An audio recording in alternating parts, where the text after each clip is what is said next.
احتشام صاحب، ہم نے دیکھا ہے کہ ٹرمپ صاحب بھی اس حوالے سے کہہ رہے ہیں کہ یو ایس کو انوالو ہی نہیں ہونا چاہیے سیریا کے میس میں، ہمیں اس سے دور رہنا چاہیے. چلیں ان کی پوزیشن آ گئی.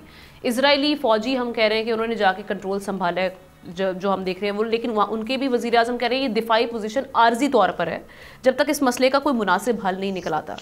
اب آپ آگے شام میں جو آنے والے حالات ہیں وہ کیا بنتے ہوئے دیکھ رہے ہیں؟ کیا اسرائیل کا وہاں پہ بھی کنٹرول ہوگا؟ دوسری چیز یہ کہ اس کے فلسطین پہ خاص طور پہ جو غزہ اور فلسطین والا میٹر ہے، کس حد تک اس کے اثرات مرتب ہوں گے؟ ہم نے اپنے پریزیڈنٹ ٹرمپ کی بات کی ہے. دیکھیں انہوں نے تو کہہ دیا ہے کہ ہمیں ان سے کوئی لینا دینا نہیں ہے، مستقبل کی جنگوں سے ہم اوائڈ کریں گے، لیکن میرا نہیں خیال کہ آئندہ آنے والے دنوں میں پینٹاگون اور CIA ان کی بات چلنے دیں گے.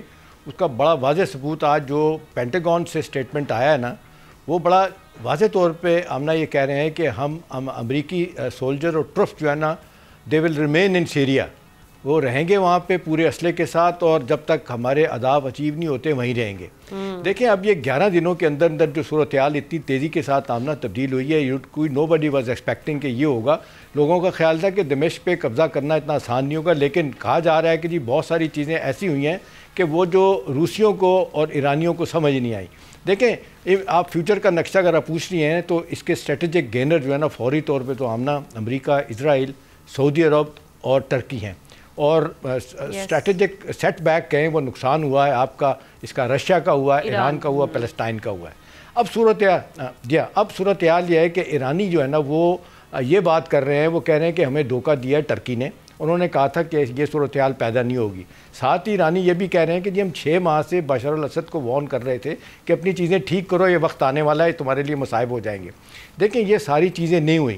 زیادہ خوفناک بات آمنا یہ ہے کہ جو ایڈوائزر روسی الیگزینڈر ان کے تھے بشار الاسد کے 20 سال تک رہے ہیں، وہ کہہ کے یہاں سے چلے گئے ہیں کہ جی قبلہ اول کو تو آپ مسلمان نہیں بچا سکیں گے، اب دیکھیں کیا ہوگا. ساتھ ہی یہ بھی کہا جا رہا ہے کہ پوری تیاری کر لی ہے کہ یمن پہ بھرپور سٹرائک اسرائیل کرنے جا رہا ہے. ایک دوسری طرف آپ دیکھ لیں کہ اس وقت صورتحال یہ ہے کہ آمنا کہ اسرائیل نے 20 کلومیٹر اندر چلے گئے ہیں، ان کی ملٹری انسٹالیشن کو تباہ کرنا شروع کر دیا، تو ورچولی انہی کا ایک قبضہ ہو جائے گا. اور یہ ٹیمپرری نہیں ہے، یعنی آپ یہ جو کہہ رہے ہیں جو پرائم منسٹر بھی بول رہے ہیں یہ پکا کام ہے.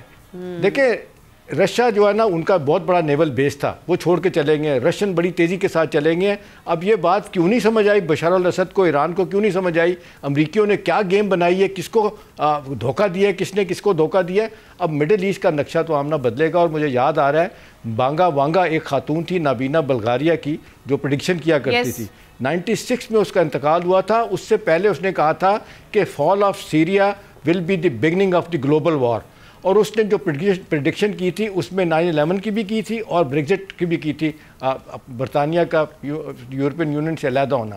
تو اب صورتحال جس طرف جا رہی ہے اب نا یہ مڈل ایسٹ کا نقشہ تو بدلنا ہی بدلنا ہے. اب بڑا واضح طور پر لگ رہا ہے کہ امریکیوں نے پورا کا پورا جس طریقے سے لیوریج دیا اسرائیل کو کہ آپ مڈل ایسٹ کا نقشہ تبدیل کر دیں، اور وہاں پہ جو حکومتیں بیٹھی ہوئی ہیں جس طریقے سے آپ دیکھ لیں رجیم چینج کیا گیا، اس سے پہلے عراق کا، لیبیا کا، اس کے بعد اور جگہوں پہ یمن کا کیا گیا، اب یہاں پہ کہا جا رہا ہے کہ یہ وارننگ باقی لوگوں کے لیے بھی ہے. تو میرا خیال ہے ایران اپنا یوکرین کی وار میں ضرورت سے زیادہ پھنسنے کے بعد رشیا جو ہے نا وہ کہا جا رہا ہے کہ انہوں نے ہاتھ اٹھا دیے.